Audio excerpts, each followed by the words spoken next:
अखण्डमण्डलाकारं व्याप्तं येन चराचरं तत्पदं दर्शितं येन तस्मै श्रीगुरवे नमः। अज्ञानतिमिरान्धस्य ज्ञानाञ्जनशलाकया चक्षुरुन्मीलितं येन तस्मै श्रीगुरवे नमः।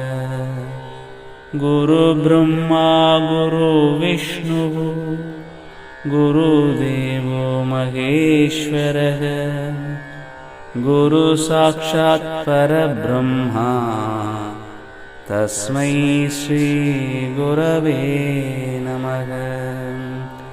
त्वमेव माता च पिता त्वमेव